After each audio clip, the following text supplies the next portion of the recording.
1 Coríntios capítulo 2, versículo 6 ao versículo 16. Diz assim a palavra de Deus: entretanto expomos sabedoria entre os experimentados, não porém a sabedoria deste século, nem a dos poderosos dessa época que se reduzem a nada.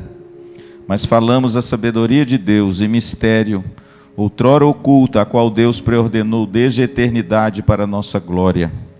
A sabedoria essa que nenhum dos poderosos desse século conheceu, porque se a tivessem conhecido, jamais teriam crucificado o Senhor da glória. Mas como está escrito, nem olhos viram, nem ouvidos ouviram, nem jamais penetrou em coração humano o que Deus tem preparado para aqueles que o amam.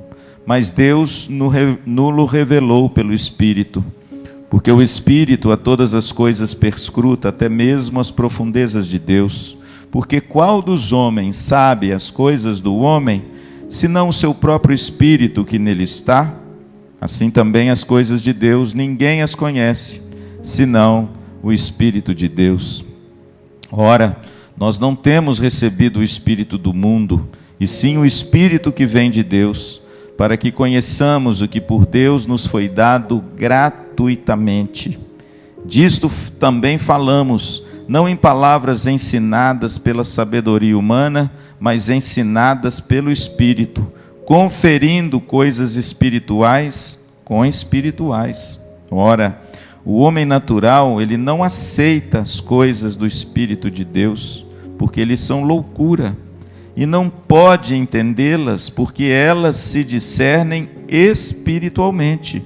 Porém, o homem espiritual julga todas as coisas, mas ele mesmo não é julgado por ninguém. Pois quem conheceu a mente do Senhor que o possa instruir? Nós, porém, temos a mente de Cristo. Irmãos, que texto belíssimo. Pastor Luciano, semana passada, leu com vocês 2 Coríntios capítulo 2, verso de 1 a 5, esse bloco que vem antes. E eu disse que Paulo começa a sua argumentação contrapondo, a mensagem do Evangelho àquilo que os filósofos daquela época ensinavam e pregavam. E eu disse também que Paulo faz um contraponto entre o caráter dos filósofos e como é que eles se comportavam, e o caráter do pregador, capítulo 2, versículo de 1 a 5. Eu disse para vocês que o apóstolo Paulo elenca o evangelho da cruz. Essa é a mensagem da igreja, que não precisa ser misturado com mais nada, porque conforme ele mesmo ensina nos versículos anteriores, é o poder de Deus e a sabedoria de Deus. Paulo fala que foi em temor, tremor diante de Deus que ele esteve lá aos Coríntios. Ele fala no verso 2 e no 1 que a palavra dele não foi uma palavra de ostentação e de sabedoria de linguagem, mas foi em demonstração do Espírito e de poder.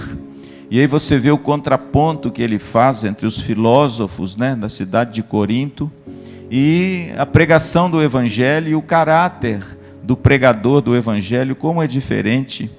E agora, no versículo 6 ao versículo de número 16, Paulo também faz um contraponto. Eu não sei se você percebeu, a palavra sabedoria aparece muitas vezes no texto. E a palavra sabedoria parece a sabedoria do mundo e a sabedoria de Deus. Não sei se você percebeu na leitura. E é exatamente isso que ele faz.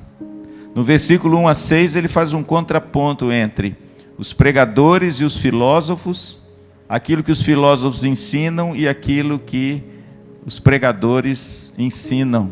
E agora ele faz um contraponto entre a sabedoria de Deus e aquilo que ele chama de sabedoria do mundo. E Paulo nos ensina algumas coisas preciosas, porque a temática é a mesma. A sabedoria do mundo é essa sabedoria dos homens, é essa sabedoria racional. É essa sabedoria que Paulo diz no verso 14, do homem natural. Mas a sabedoria de Deus, irmãos, é diferente. Nós vamos ver daqui a pouco que ele fala que ela é um mistério. Só que o mistério para Paulo não é esse mistério que as igrejas dos nossos irmãos pentecostais às vezes creem. O mistério do apóstolo Paulo não é nada de mistério. Você vai ver daqui a pouco o que é. E ele então faz esse contraponto entre a sabedoria de Deus com a sabedoria do mundo. Vejamos, irmãos, o que Paulo nos ensina. E eu acho que esse ensino é muito importante. Então, a gente louva muito a Deus, irmãos, porque a gente vê como a ciência, a sabedoria humana, ela é capaz de coisas maravilhosas. Agora, o problema é quando a gente põe a sabedoria humana no lugar da sabedoria de Deus. E toma a sabedoria humana como se ela fosse o Deus da nossa vida. E o apóstolo Paulo faz esse contraponto de forma muito inteligente, muito bonita, com respeito à sabedoria humana e à sabedoria divina. Pastor, o que o apóstolo Paulo nos ensina? Basicamente 4 coisas. Primeiro, versículo de número 6 e 7, Paulo nos ensina que a sabedoria do mundo ela é passageira, enquanto a sabedoria de Deus ela é eterna. Veja comigo o verso 6 e 7. Olha o que ele diz. Entretanto, expomos sabedoria entre os experimentados. Aqui Paulo está dizendo o seguinte, que essa sabedoria de Deus, ele expõe entre aqueles que a entendem, né? Entre os experimentados, entre aqueles que conhecem e entendem essa sabedoria. Não, porém, a sabedoria deste século, nem a dos poderosos dessa época, que se reduzem a nada.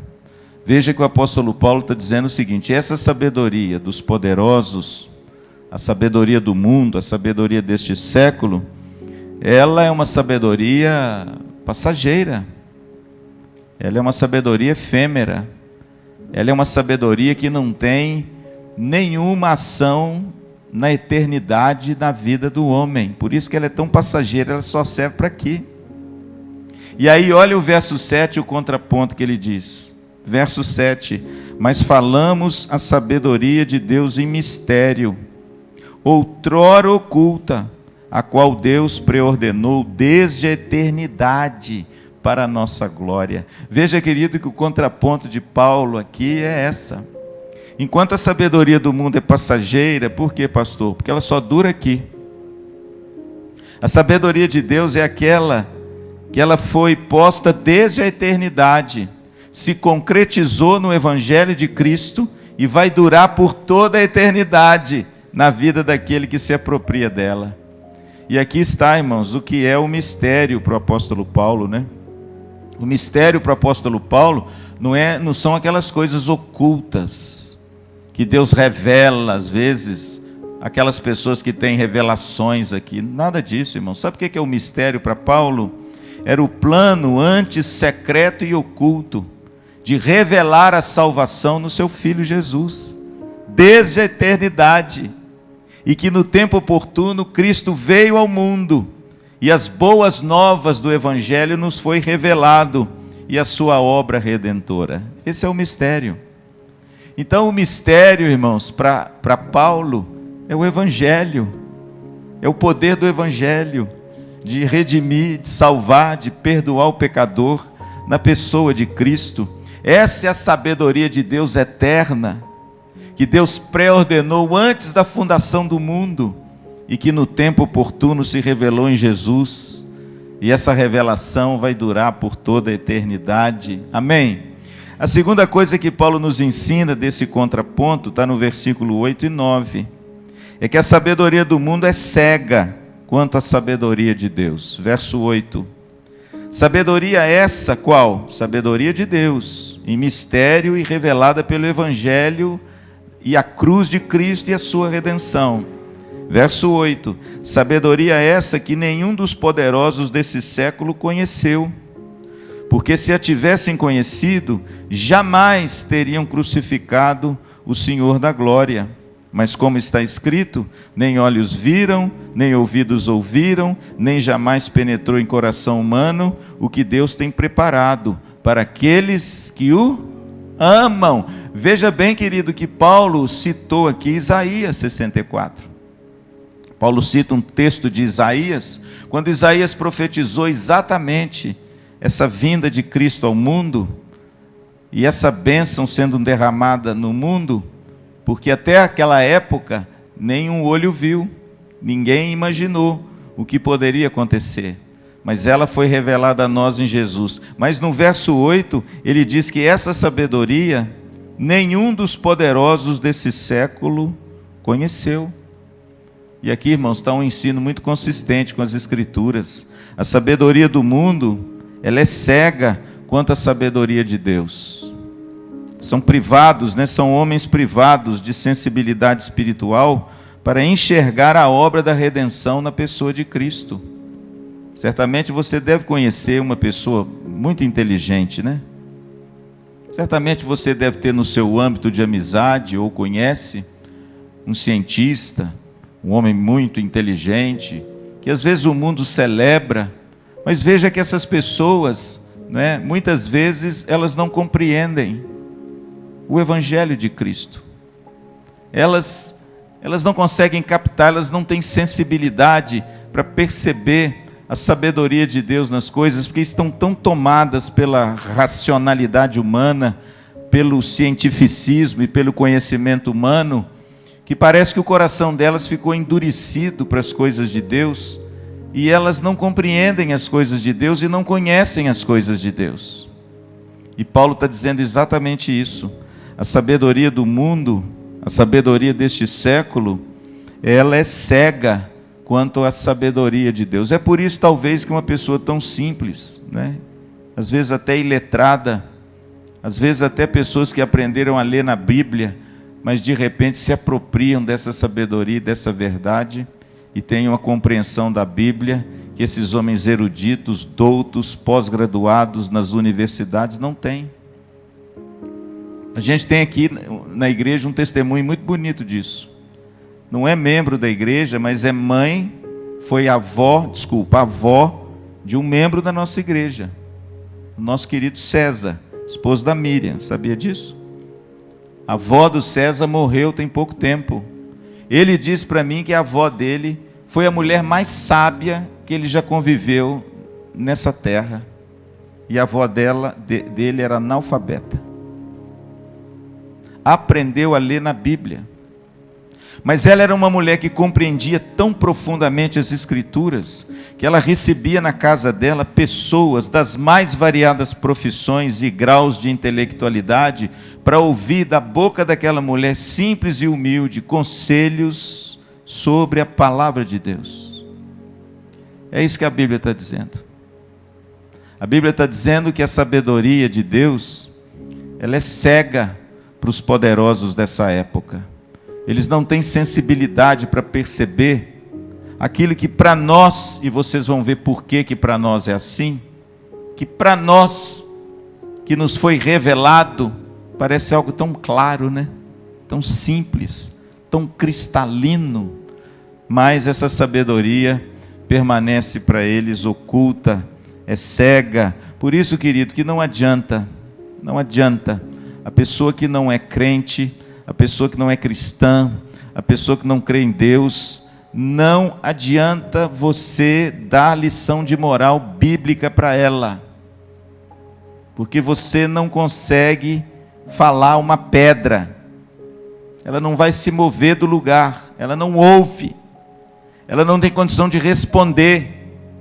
É por isso que a missão da igreja não é pregar moralidade, é pregar a salvação que há em Cristo Jesus através da cruz do Calvário, porque ela é o poder de Deus para salvar aquela pessoa e abrir os seus olhos, A Bíblia tem uma metáfora muito bonita dessa condição do homem sem Cristo, é a figura do cego. Em todo o milagre de Jesus, quando ele abre a vista aos cegos, o que está por trás desse milagre são os olhos espirituais do incrédulo, que o Espírito Santo abre para conhecer a Cristo e a sua obra redentora. É bonito que quando Jesus abriu os olhos do cego, ele foi interpelado, pelos fariseus, perguntando: olha, mas você era um cego? E ele então respondeu numa forma tão bonita: olha, realmente eu era cego, mas agora eu vejo. Essa é a ideia do homem natural, ele é cego. Mas se Cristo não o chamar e não revelar a ele a pessoa dele, ele vai continuar cego o resto da vida. Por quê, pastor? Porque a sabedoria do mundo, irmãos, por mais douto que a pessoa seja, essa sabedoria do mundo é cega para a sabedoria de Deus. O terceiro ensino do apóstolo Paulo está aí no versículo 10 ao versículo 13. Ele nos ensina que a sabedoria de Deus, ela é revelada aos seus pelo Espírito Santo.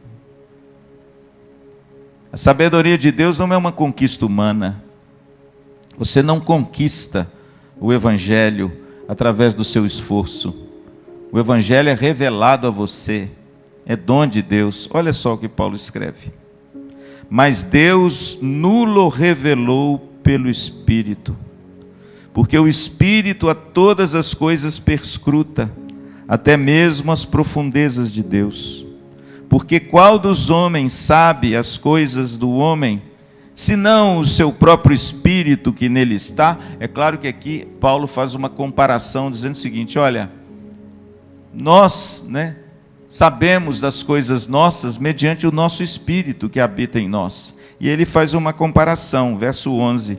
Assim também, as coisas de Deus, ninguém as conhece, senão o Espírito de Deus. Agora veja o que Paulo diz no verso 12.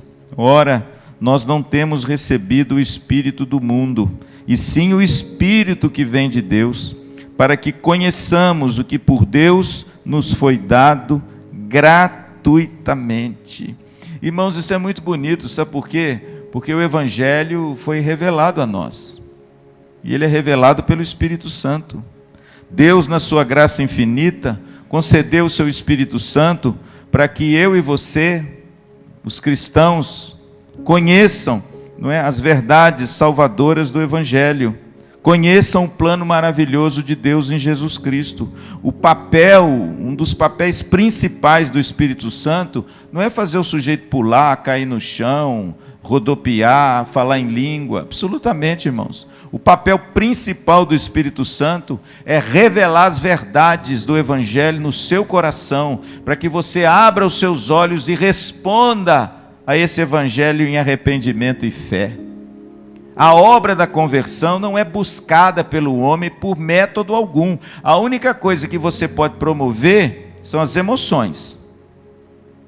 O ser humano pode usar métodos para produzir emoções, mas só o Espírito Santo alcança o coração para produzir conversões. Amém? E é isso que Paulo está dizendo.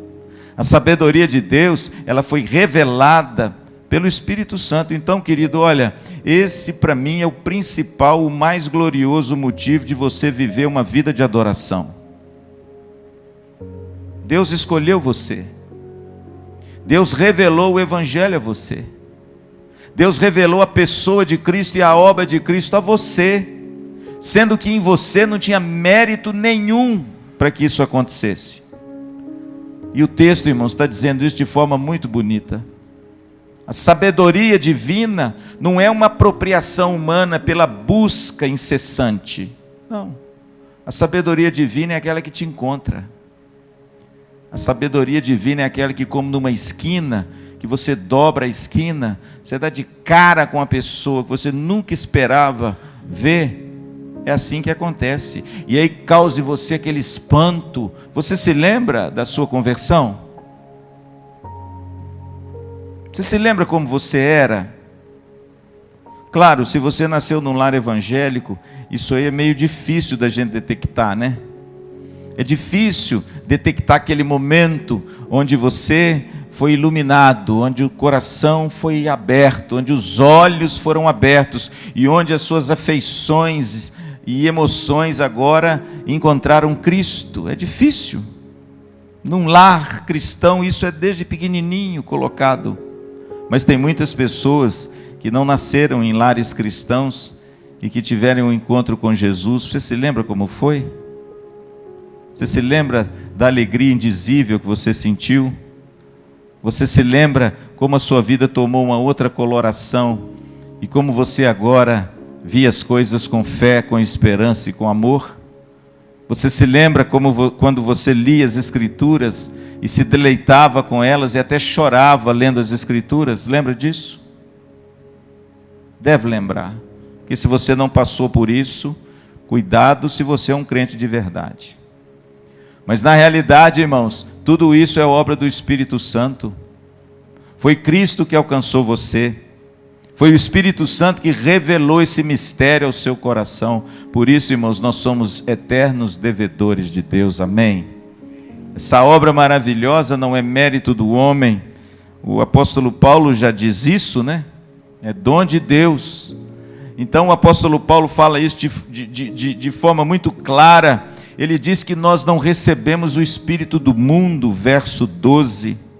E sim o Espírito, e aqui é o Espírito Santo mesmo. E aqui tem uma doutrina bonita, irmãos, do Espírito Santo, que Jesus também já referendou. Aliás, referendou não porque Paulo sorveu, talvez, das palavras de Cristo, quando lá em João capítulo 16, que ele diz assim, olha, eu rogarei ao Pai, e Ele enviará um outro Consolador, o Alos, outro da mesma natureza do que a minha, não é um héteros, de outra natureza, não, um Alos, um outro, igual a mim, da mesma natureza que eu. É como se Jesus dissesse assim, eu mesmo.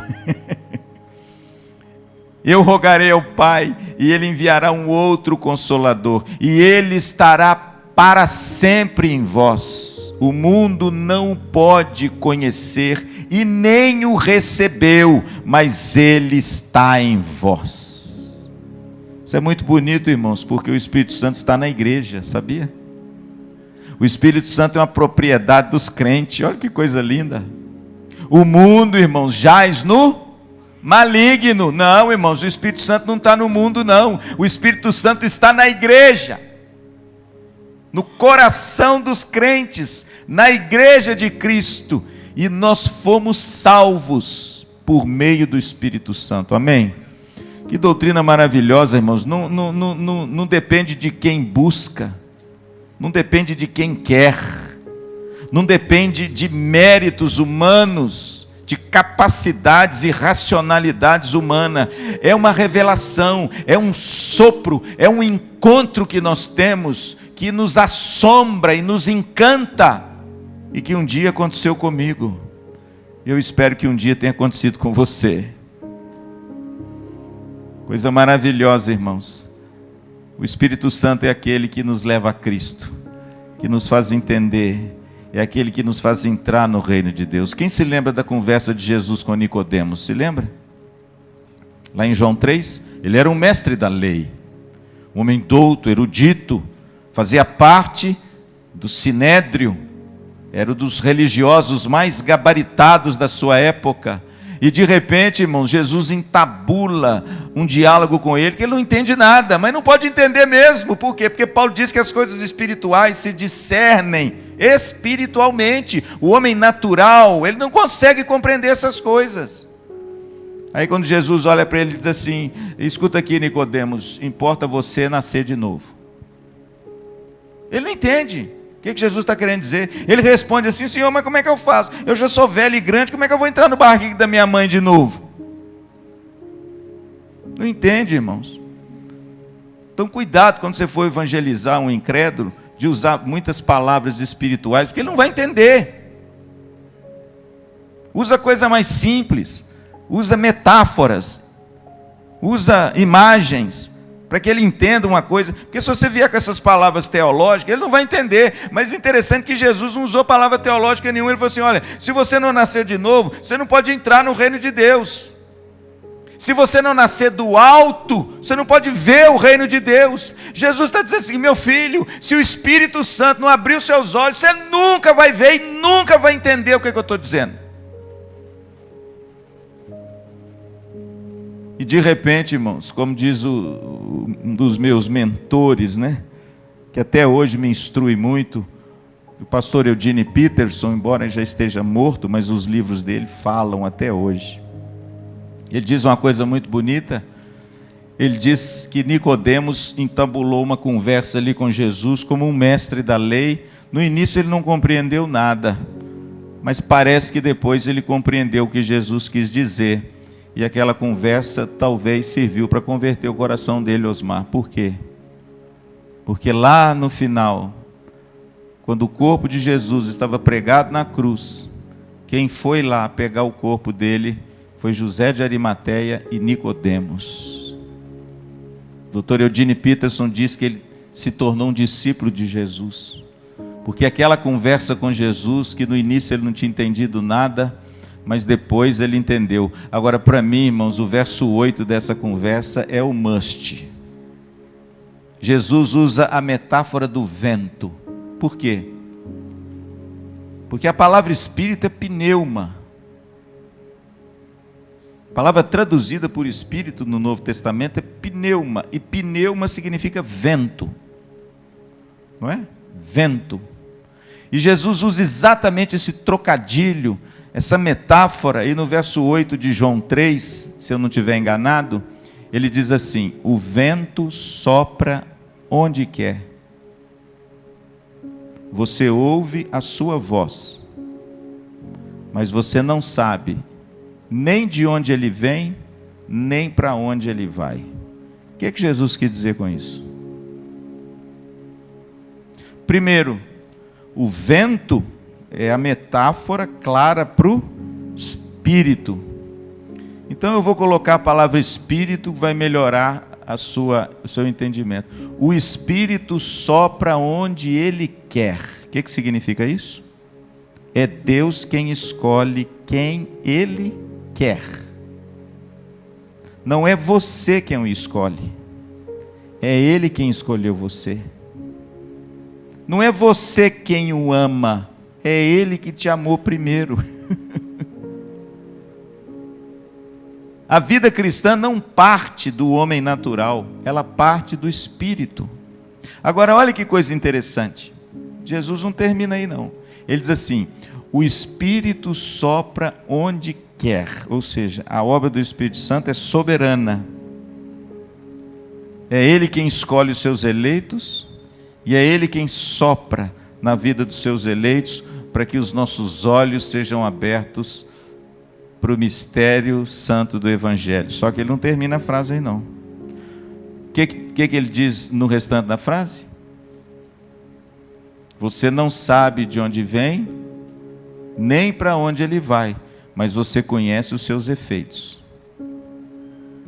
Ouves a tua voz. Pastor, qual é a voz do Espírito Santo em nós, que de repente mostra que ele está em nós e as pessoas ouvem? Qual é? As boas obras, o testemunho, as evidências de que o sopro do Espírito Santo soprou em você. Jesus diz que nós seremos conhecidos pelas nossas boas obras. É por isso, querido, que a evidência da genuína conversão, primeiro é a santificação, é a mudança de vida. É você agora começar a abrir mão e odiar aquilo que anteriormente se amava e tinha deleite e prazer. O cristão que continua a praticar as mesmas obras que praticava antes de se encontrar com Cristo, nunca encontrou-se com Cristo. Pode ser um religioso, pode ser um pastor, mas é religioso. Pode ser um líder de igreja, mas é um religioso. Pode ser um professor de seminário, mas é um religioso. Porque o vento, para saber se ele soprou, ele tem que produzir os efeitos. Está vendo? E quais são os efeitos? Está lá, né? Amor, longanimidade, bondade, fidelidade, mansidão, domínio próprio.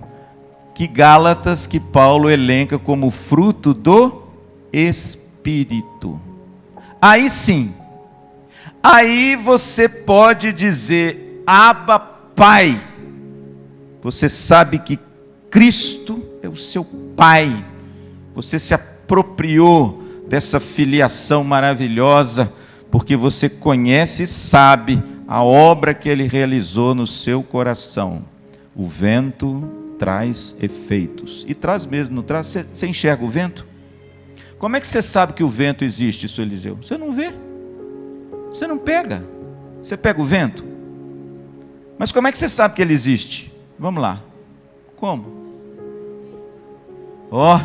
Você sai assim numa tarde quente e de repente sai fora da sua casa, você sente assim uma coisa gostosa no seu rosto, né? O que é isso? É o efeito do vento. Você sai assim no quintal do seu sítio, né, Iraci? E de repente vê as árvores farfalhando, aquela coisa linda. Não é essas tempestades que dão em Maringá maluca que derruba a árvore, não. Aquilo é vendaval.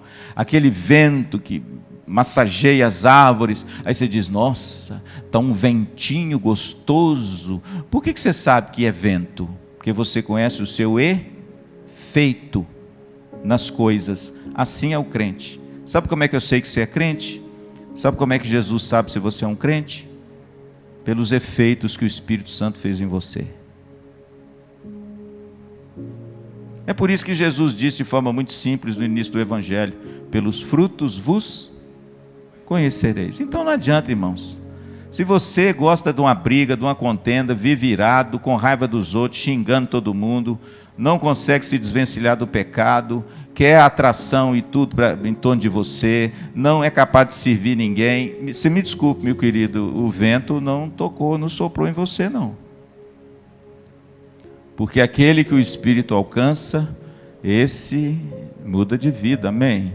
E para terminar, então nós falamos, primeiro, a sabedoria do mundo é passageira, enquanto a sabedoria de Deus é eterna. Nada contra, viu, querido? Você se preparar, aprender, ler bons livros, subir a carreira, só que isso não é o fundamento da nossa vida. Isso tudo vai passar.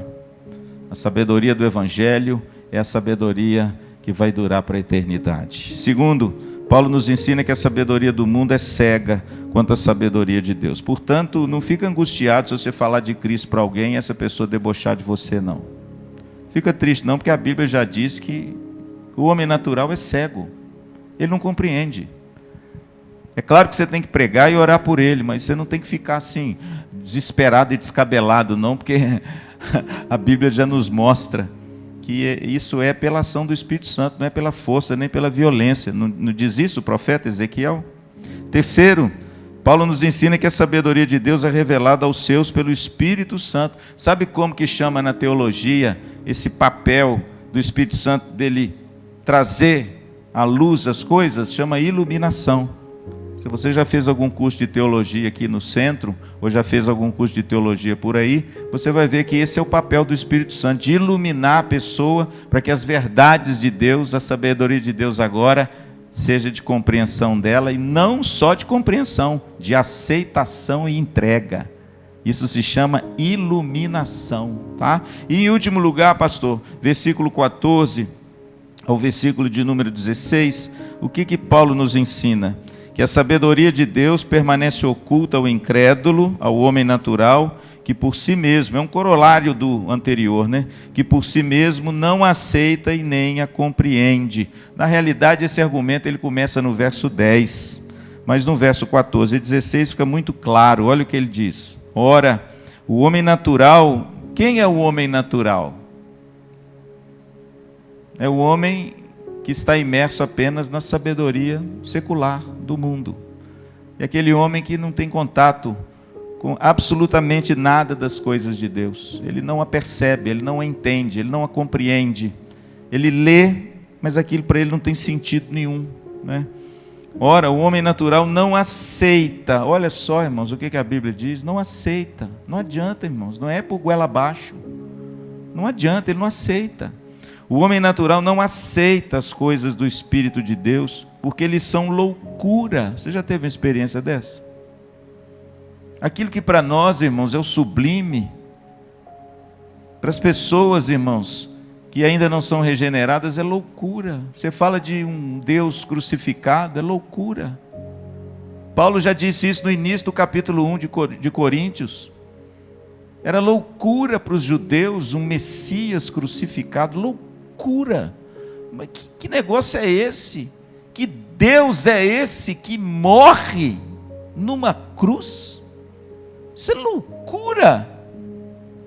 Mas a Bíblia diz, irmãos, que o homem natural não aceita porque eles são loucura. Aí quando você fala de ressurreição, então, aí que o sujeito pira a cabeça. Peraí, mas morrer na cruz tudo bem, mas ele fez o quê? Ressuscitou, e tem mais, vai voltar. Está vivo. O Deus ressurreto dos mortos, né? Loucura! Olha, imagine você falar isso para um professor universitário, acadêmico, com PhD. Loucura! O cara vai falar isso. Nunca! Isso fere qualquer ótica científica da coisa, né, Fernando? Qualquer programa desses assim, que está na minha cabeça, de tudo certinho, isso é uma loucura. E não pode entendê-las, verso 14, veja, irmãos, porque elas se discernem espiritualmente. Eu louvo muito a Deus, irmãos, sabe por quê? Porque quando você lê a Bíblia e compreende a Bíblia, você está vendo o Espírito Santo trabalhar em você.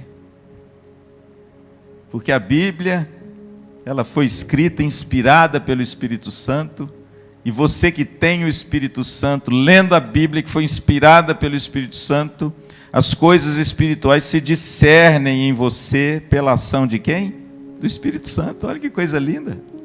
O Espírito Santo é aquela vida dentro de você que faz você compreender o que você leu. Olha que coisa linda.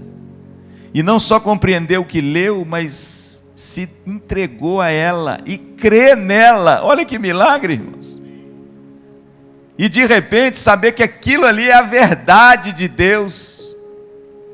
Por isso que Paulo, irmãos, fala que isso não vem de nós, é dom de Deus. Veja que a reação do homem natural ao Evangelho, você pode elencar aqui qual é. Primeiro, ele não aceita. Olha o início do verso 14. Segundo, para ele é loucura. Verso 14. Terceiro, não pode entendê-la. Irmãos, não tem jeito. Ele não aceita, para ele é loucura e ele não entende. Porque elas se discernem espiritualmente. Aí Paulo faz o contraponto. Olha que coisa linda, e eu termino. Porém, um homem espiritual. Quem é um homem espiritual? Não é aquele cara que anda nas nuvens, que tem aquela cara assim de abatido, que faz jejum 40 dias, entendeu? Que ora assim 10 horas por dia, aquele que tem aquele ar assim de endeusamento. Não, irmãos, o homem espiritual é o que tem o Espírito Santo, é só isso. É aquele que foi alcançado pelo Espírito Santo, e o Espírito Santo habita nele, porque ele foi salvo mediante a ação do Espírito Santo. O homem espiritual julga todas as coisas, mas ele mesmo não é julgado por ninguém. Cuidado com essa frase. Cuidado com essa frase, porque essa frase não diz o que você está pensando. Que você pode fazer o que quiser e ninguém te julga. Não é isso que essa frase está dizendo. É exatamente o contrário. Pelo fato de você compreender e discernir espiritualmente a vontade de Deus, você anda em santidade e aí as pessoas vão ver retidão em você. Pronto. É isso que essa frase está dizendo. Eu já vi essa frase usada, irmãos, fora de contexto um monte de vezes da minha caminhada pastoral. Não me julga não, porque Paulo diz que o cristão não é julgado por ninguém. Não é? O que é isso, irmãos? A primeira coisa que nos julga é a palavra de Deus. É ela que nos mostra o certo e o errado. E se a gente anda no caminho errado, ela está fazendo o quê? Está nos instruindo, está nos julgando. Portanto, irmãos, esse verso significa o seguinte, vamos ler o verso de novo. Ele está dizendo, o homem espiritual julga todas as coisas. O que significa julgar aqui? Discernir todas as coisas de Deus nas Escrituras. E pelo fato dele discernir todas as coisas, ele agora está apto a praticá-las. Por isso ele não é julgado por ninguém. Por quê? Porque ele conhece a verdade e vive na verdade. Agora, se você escorregar, meu filho, pode saber que o pastor Luciano vai bater na sua porta. Não para te julgar, mas para te instruir segundo a palavra de Deus. Não toque no ungido do Senhor. Bom, você já é ovelha do pastor, já sabe. Que coisa tosca é essa expressão. E aí, versículo 16, ele termina. Pois quem conheceu a mente do Senhor, que o possa instruir? Quem? O Espírito. Está vendo? Lá em cima ele fala que as coisas de Deus se discernem pelo Espírito de Deus. E ele então instrui as coisas referentes a ele pelo próprio Espírito. E ele está dizendo exatamente isso de uma outra forma. Aí tem uma frase também bonita, mas meio enigmática. Nós, porém, temos a mente de Cristo. O que quer dizer isso, pastor? O que significa ter a mente de Cristo? Ter a mente de Cristo significa que temos a capacidade, de novo o versículo de número 15. Nós temos a capacidade de discernir e compreender a sabedoria de Deus revelada na pessoa de Cristo e conhecer a sua pessoa, a sua obra, a sua vida e tudo aquilo que Ele deu a nós. Isso significa ter a mente de Cristo. Eu conheço a Cristo. Olha que coisa linda. Ter a mente de Cristo é nos apropriar dessa pessoa maravilhosa, da sua obra maravilhosa, do seu ensino maravilhoso. Mas olha, isso aí é dom de Deus em você, viu? Porque se Deus não tivesse escolhido você, a sua reação seria o versículo 14. Você seria um homem natural. Não ia entender, ia achar um absurdo, não ia aceitar. Mas engraçado, você quer ver um testemunho pessoal? Eu era assim. Na minha douta ignorância, eu era assim. Me formei muito novo, sempre fui um bom aluno, graças a Deus nunca tirei uma nota vermelha, nunca tive uma recuperação na vida, nunca minha mãe me ensinou uma letra A na minha casa, eu sempre estudei sozinho, eu sempre aprendi sozinho assim, sem mãe ter que chamar, menino, vai estudar, vai fazer para casa. Nunca. Eu sempre fui um menino, assim, dedicado, nos estudos. Sempre fui um dos melhores alunos da sala, mas não era também chato e não gostava muito de estudar, não. Viu? Gostava de jogar bola, soltar pipa, jogar bolinha de gude. A mamãe ficava me chamando, para fazer o para casa. Quando ela me chamava, eu falava assim, já fiz. E aí eu vazava. Na escola eu era muito conversado, eu não era mole, mas sempre fui um bom aluno. Passei no vestibular com 16 anos, tá bom? Vestibular federal, um dos mais concorridos do Brasil, que é a Universidade Federal de Viçosa. E pela graça de Deus, me formei em 4 anos e meio num curso de 5 anos. Puxei matéria e formei no meio do ano, em julho. Meus colegas tudo formaram no final do ano. E eu me formei antes. Eu, com 20 anos de idade, saí da universidade. Você pode imaginar um negócio desse? Num curso de 5 anos.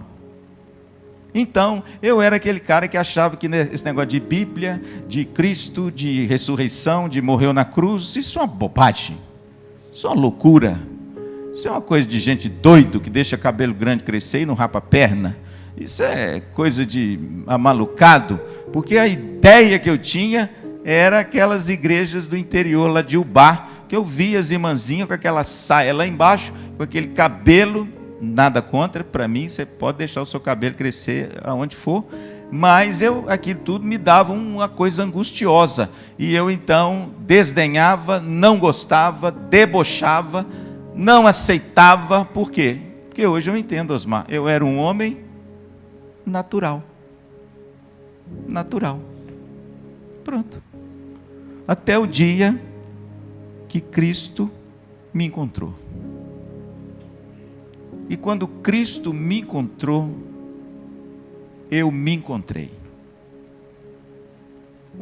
E graças a Deus, até hoje, Ele está comigo. E eu com Ele.